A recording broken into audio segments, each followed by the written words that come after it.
Assalamualaikum teman-teman. Alhamdulillah bisa take video lagi setelah sekian lama. Mohon maaf.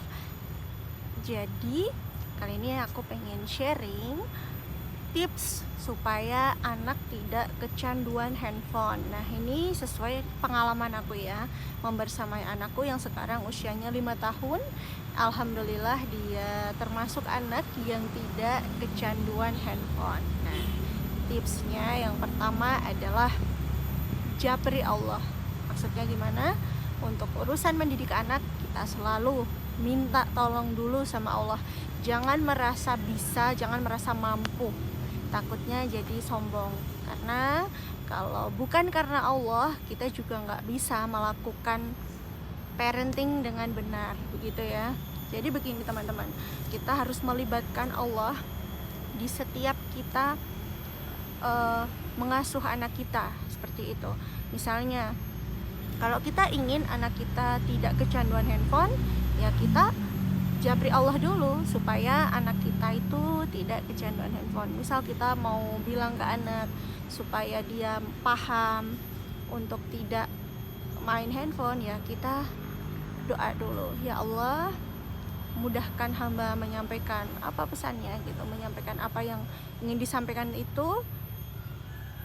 Mudahkanlah hamba menyampaikan kepada anak hamba, sebut namanya, misal anak saya namanya Hafiz, ya kepada Ananda Hafiz bin siapa, seperti itu. Jadi kita udah japri Allah dulu nih sebelum nyampein ke anak kita ya, karena anak kita itu kan miliknya Allah juga.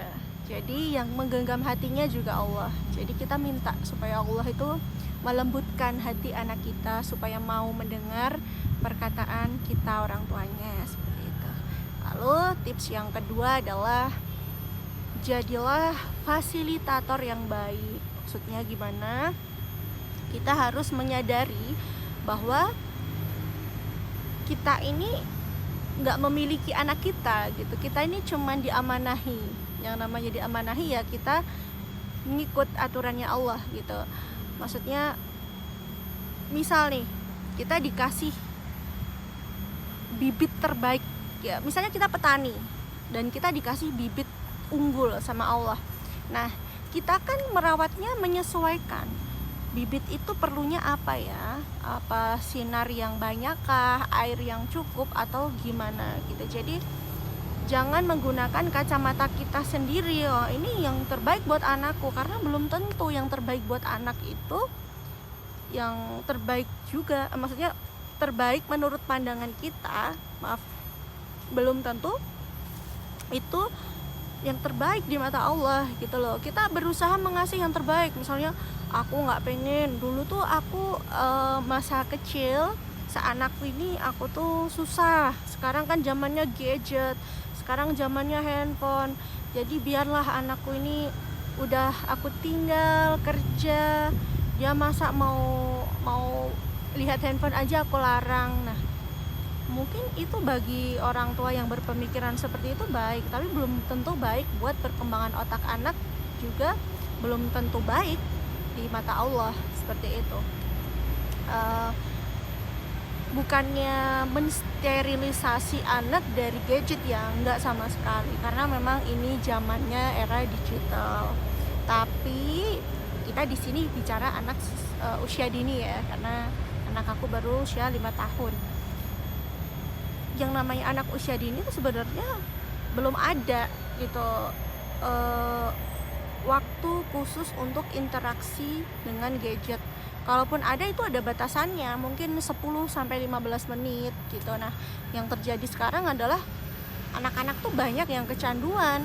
Gak cukup cuma 10-15 menit, katakanlah gitu. Mungkin banyak orang tua yang sharing kalau baterainya belum habis, belum dikasih. Kalau misal HP-nya diambil tuh ngamuk, tantrum, seperti itu. Nah, itu yang gak bagus untuk perkembangan otaknya juga, karena harusnya anak-anak usia dini itu lebih banyak interaksi dua arah, komunikasi dua arah.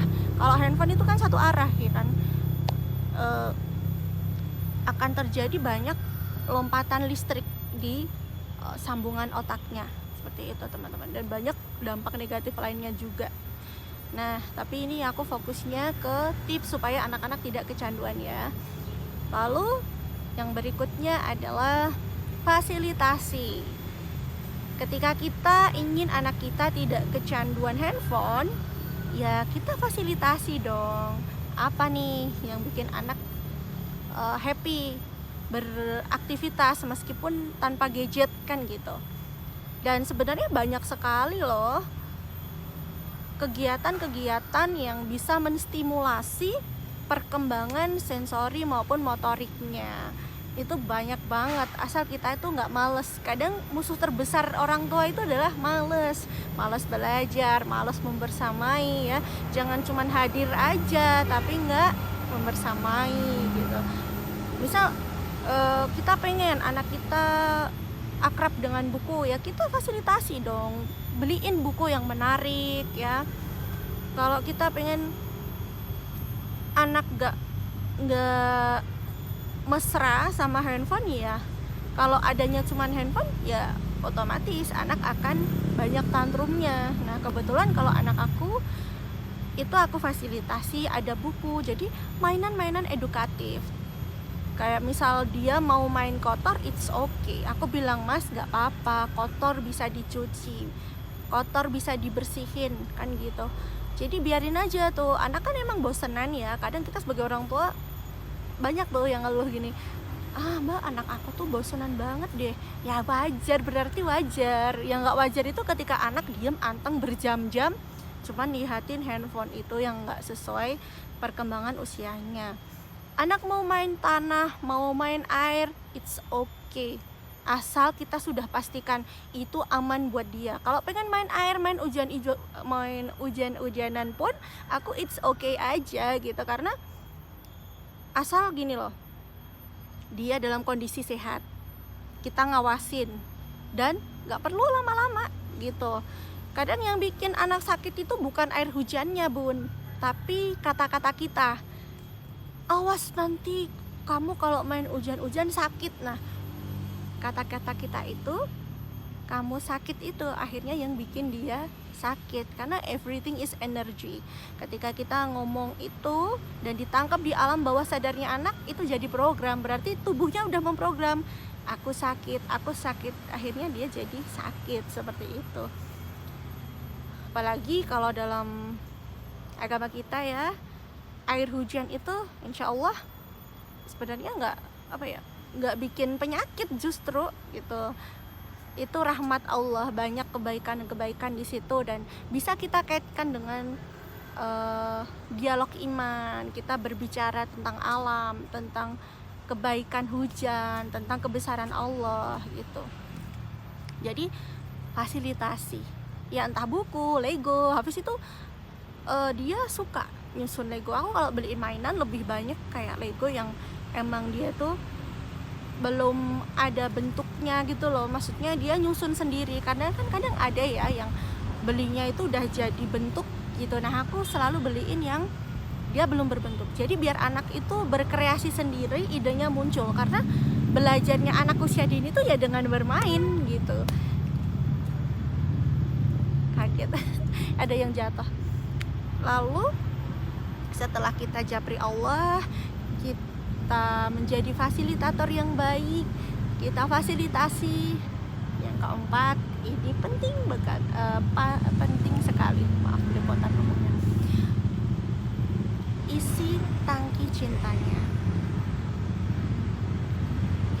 Kalau kita sudah bisa tahu bahasa cinta anak kita, bahasa kasih anak kita, kita akan mudah mengisi tangki cintanya. Insya Allah anak gak mudah tantrum, gak mudah rewel. Karena setiap manusia itu kan, kalau kata Dr. Edwin Gunawan, dia bertindak, performanya itu sesuai baterai kasihnya. Ibarat handphone ya, ibarat handphone kalau mau itu tercanggih, termahal ya, kalau baterainya lowbat kan dia performanya nggak maksimal kan. Nah begitu juga dengan manusia, dia akan bertindak sesuai baterai kasihnya. Nah ini pentingnya kita tahu. Untuk tahu bahasa kasih anak kita ya kita harus tahu watak dasarnya apa. Alhamdulillah aku tahu bahasa kasih anak aku tuh yang pertama itu word of affirmation atau kata-kata pendukung, kalimat pujian seperti itu. Dan yang kedua adalah physical touch, sentuhan fisik. Jadi dengan aku peluk dia, biasanya aku setiap hari kalau dia mau berangkat sekolah itu kita pelukan dulu, dihitung sampai 10 detik seperti itu. Dan kalimat-kalimat pendukung, semangat ya sayang, kamu ganteng banget, pinter ya nak ya. Nah seperti itu, dia udah ke-charge tangki cintanya. Jadi kalau kata Dr. Adi W. Gunawan, jangan mencintai anak, tapi buat anak merasa dicintai. Zaman sekarang itu banyak orang tua yang berpikiran seperti tadi, aku nggak pengen nih anakku merasakan kesusahan seperti aku zaman dulu. Sekarang aku udah sukses, biarinlah anakku mau apa aja aku turutin. Sehingga orang tua itu berpikir dengan dia mengasih limpahan materi, dia merasa mencintai anaknya. Padahal belum tentu. Kadang yang dibutuhkan anak itu adalah waktu bersama. Dibersamai, apalagi anak yang bahasa kasihnya waktu. Hanya dengan ditemenin, misal dia belajar, kita di sampingnya nggak ngapa-ngapain, dia udah merasa dicintai. Karena bahasa kasihnya waktu gitu. Kadang dia juga hanya pengen didengar gitu. Jadi secara emosional, kalau anak usia dini tuh seperti itu, tangki cintanya harus diisi full ya. Kadang cara kita mencintai itu belum tentu diterima anak gitu. Justru anak kadang merasa kita nggak cinta gitu karena miskomunikasi. Kayak misal gini loh teman-teman, ibaratnya handphone ini udah low bat nih. Nah kita ngasih chargernya itu yang bukan tipenya, kan nggak bisa masuk, nggak bisa ke charge ya. Seperti itu, kita sebagai orang tua merasa udah mencintai, tapi ternyata anak merasa tidak dicintai. Nah, jangan sampai seperti itu. Yang terakhir adalah konsekuen dan konsisten. Ini banyak sekali. Aku yang masih belum bisa itu ya, gini. Kalau Hafiz itu kan alhamdulillah dia gak ada waktu khusus kapan main handphone. Bahkan mungkin seminggu sekali, itu jarang banget. Misal dia ada saat-saat, Bu mau lihat HP, enggak nak gitu. Enggak sayang. Kalau misal anak itu kan punya hukum kekekalan ikhtiar. Caranya dengan apa? Nangis. Anak-anak yang senjatanya nangis ketika dia minta dikasih, ya dia akan begitu terus. Oh berarti kalau aku minta sesuatu, aku harus nangis dulu nih. Aku harus gulung-gulung sampai orang tua aku ngasih. Nah berarti kalau aku udah nangis, udah dikasih, ya udah berarti aku berhasil. Ketika suatu saat kita turutin itu, anak akan mencoba lagi. Oh kemarin kan aku nangis nih, guling-guling, terus aku diturutin, aku ngamuk, aku diturutin, berarti ntar aku gitu lagi ya. Mindsetnya akan seperti itu. Ketika teman-teman punya prinsip, anak aku boleh main handphone di jam tertentu, misalnya sehari itu jam 10 sampai jam 10.15 misalnya, ya udah itu aja. Dan itu pun harus kita bersamai. Kita harus tahu apa nih yang anak aku lihat tuh kontennya apa gitu loh, bahaya apa enggak gitu. Nah ketika kita udah punya prinsip itu, kalau di luar jam itu anakku nggak boleh main handphone, ya udah. Ketika nanti ada tamu, biasanya anak-anak tuh ya, Bu lihat HP gitu. Nah kita sebagai orang tua lemah iman nih, lupa sama prinsip sendiri karena ada tamu nih, kalau anak aku rewel nggak enak, udah deh aku pinjemin HP aja. Akhirnya itu jadi kesempatan kita sendiri yang nggak konsisten, nggak konsekuen. Anak pun akan bingung, ini gimana ya. Oh berarti kalau ada tamu aku boleh main handphone. Nah anak akan punya persepsi seperti itu. Terus lagi misal kita lagi bertamu juga sama, kita didatengin tamu bertamu, itu tadi kasusnya seperti itu. Atau kita ngajak anak ke kajian, ke masjid, kita sungkan sama orang tua yang lain, kasihan deh jamaah yang lain kalau anak aku nggak anteng, ya udah deh biarin aja aku kasih handphone. Nah itu kita sendiri yang salah, kita yang nggak nggak konsisten gitu.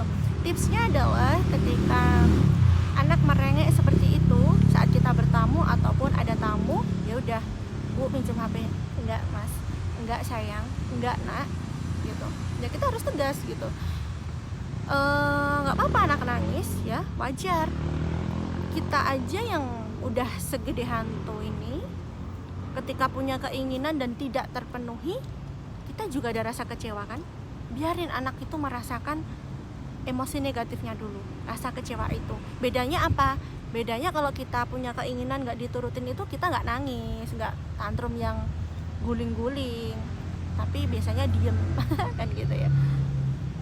Terus ketika di dalam masjid ataupun ke kajian ya, itu ya udah, kita nggak usah kasih handphone juga, kita bawain dia mainan edukatif, misal mobil-mobilan atau Lego seperti itu ya, supaya anak kita tidak mengganggu jamaah yang lain juga. Karena percuma ke masjid dikasih handphone, udah itu volumenya tinggi, kan mengganggu yang lain juga. Jadi itu tadi teman-teman, kita harus konsisten, harus konsekuen dengan prinsip kita ya. Ini kan untuk jangka panjang. Gak apa-apa anak merasakan emosi negatifnya. Kadang kita sebagai orang tua karena merasa cinta, kita ingin melindungi supaya anak itu gak merasakan kekecewaan. Ya gak bisa. Dalam hidup ini pasti ada enak dan gak enak gitu. Justru dengan usia masih dini, kita ajarkan Allah itu menitipkan gak hanya perasaan suka, tapi juga perasaan sedih, kecewa, tapi itu semua kembali supaya kita selalu mengingat Allah. Nah, gitu. Karena cerdas secara emosional itu juga penting sekali. Semoga bermanfaat. Wassalamualaikum warahmatullahi wabarakatuh.